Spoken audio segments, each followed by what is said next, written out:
Hi everyone, it's Monica, and welcome back to Tailor-Made Cards for You. Today we're going to be creating a card that has lots of texture and lots of layers. The background was created using some texture paste along with some distressed crayons, and then I used some ephemera to create the layered background. Now this card is a little bit bigger than I typically make.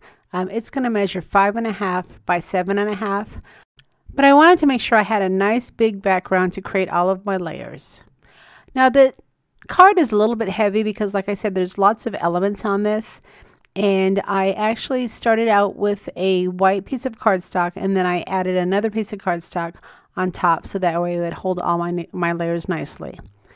So the stencil that I'm going to be using is this stencil here that has all these holly leaves and berries, and it's actually a stencil that I got last Christmas that I never used, so I'm excited to actually get it out and give it some use today. Alright, so the background that I'm working with is a Tim Holtz background, and this is one of the older paper stacks. I really like it because it makes it look like a nice snowy background, and that's what I was going for. I didn't have to add any of my distress inks or my distress oxides to start out with a nice holiday look. So to begin, I pulled out some white texture paste, and I added some texture paste to the corners. I wanted my texture paste to look like it was framing my image, so I wanted to make sure I got exactly the right part of the stencil to make it look like a frame.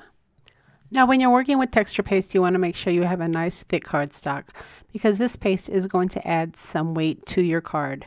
Like I said in the beginning, I did start out with a white piece of heavy cardstock, and then I added another piece of colored cardstock, and this gave me a nice solid surface to add some of my texture. Now texture paste is great because you can easily add some color to your white texture paste to give yourself different shades of your paste. You don't want to add too much coloring because it will water down and dilute your paste. But the starting part of your paste is pretty thick, so even if you add some liquid to it, you're still going to have a nice solid compound to work with. There are other pastes out there that start out a little bit more runny, but the Ranger texture paste is pretty thick, so I think it would be safe to add colors to this paste. If you're using any of the other brands, you just want to make sure that you add your liquid sparingly because, again, if it gets too watered and diluted, then it's not going to work very well with your stencils. Now, when you add your paste to your cardstock, you do have some time to remove some of the excess that may have gone through some of the stencil that you don't want to show. And this is really easy. Just take your palette knife and simply scrape it off. Like I said, your drawing time is pretty forgiving, but it's fast enough where you don't have to wait too long. I actually decided to use my heating tool to help the drawing process along. I also decided to add some gold Nuvo mousse just to add to a festive background. Now this Nuvo mousse I've had for a while, and as you can see, it's a little bit stiffer than when you start out with it. But you can easily solve that problem by adding a little bit of water, and it will help moisturize it to get it a nice flow on your paper. So the look that I was going for here was to just add some gold. I didn't really necessarily want to have a stencil or any design. I just wanted to add some gold along the edges. The Nuvo mousse is also really great to use in your stencils. So if you are going to use it in your stencil, just remember, don't make it too fluid. You don't want it to be drippy in your stencil, but just enough where it will glide through and give you a nice background. You can also spray the Nuvo mousse like I did here to get some runny effect, and that also creates a really nice background as well. Okay, so once my Nuvo mousse was nice and dry, and I had a nice dry surface to work on, I decided to add some of my distressed crayons for a little bit more color. Now again, I could have easily added some color to my texture paste before I added it through my stencil, but I really like the way that the colors smear on my background, and of course I like to have grunge, so I have to add it after the fact and just smear it with my finger. It smears really nicely, and remember, if you are using this smearing effect, then you are going to get some of the color outside of your stencil images, but that's all right. I really wanted just to add some color to the background. I wasn't necessarily going for perfection. So the three colors that I'm using here are Candied Apple, which is the red, and then I use Twisted Citron, which is for the leaves, and then I used Vintage Photo for some of the pine cones.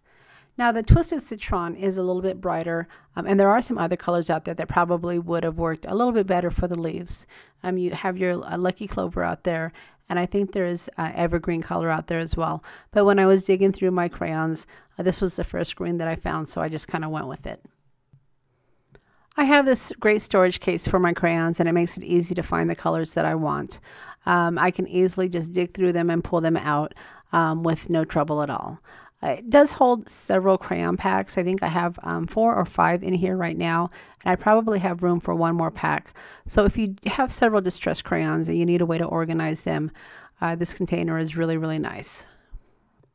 Alright, so now that I have all of my background colored, I did also want to add some color to my edging. And the color that I typically use for this is the black soot.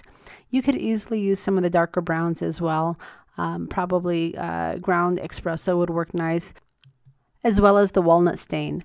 But honestly, I really like the way that the black soot pops. When you are adding the crayon to your edging, it is a little bit messy, so I would recommend having a baby wipe near your work area. If you don't like to get your fingers dirty, you could always do this technique with some of your ink pads, but you're not going to get the smearing effect that you get with the crayons, and that's really what I like. Okay, so here we go with the ephemera.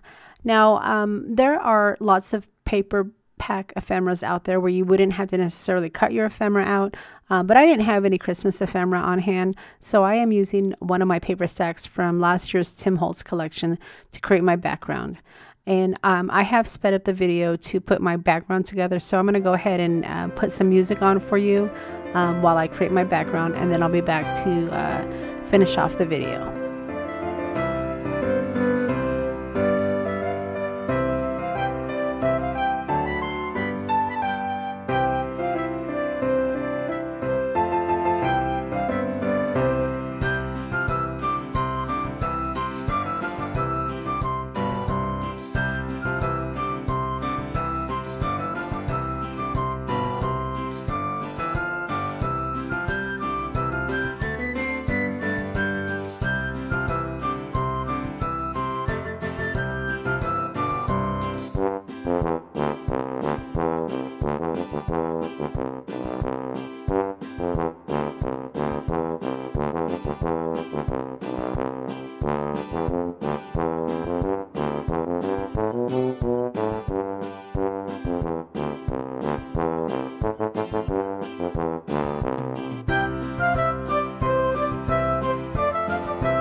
Now, I'm not sure if you noticed when I was laying down my ephemera pieces, the way that I layer is I put some adhesive on the middle of the ephemera that I'm working with, and I don't completely adhere it down.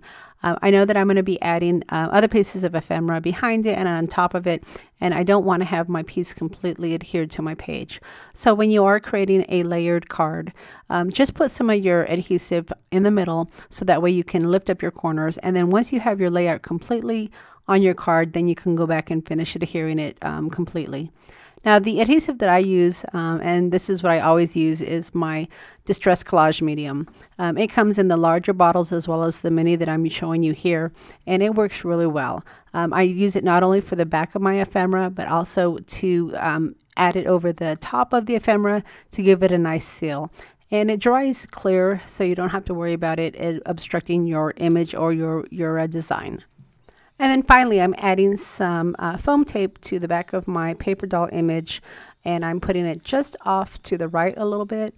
I didn't want to put it right in the middle. I wanted some of this beautiful ephemera background to show through, so I did off-center him just a bit. So as always, I will leave a list of all the products that I've used to create this card, along with the links to the stores. I hope that you're enjoying my video series for my Christmas in July.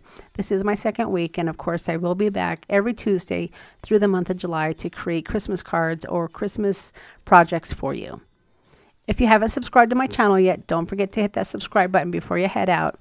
And if you've enjoyed the video, I would sure appreciate a thumbs up. Now, don't forget to leave me a comment. I am going to do some sort of a giveaway at the end of the month. I haven't decided quite yet, but I probably will be giving away a couple of prizes. So be sure to leave a comment, and also don't forget to be a subscriber to my channel. All right, everybody, so I hope that you've enjoyed my second creation for my second week in Christmas in July, and we'll see you again next Tuesday. Thanks for stopping by.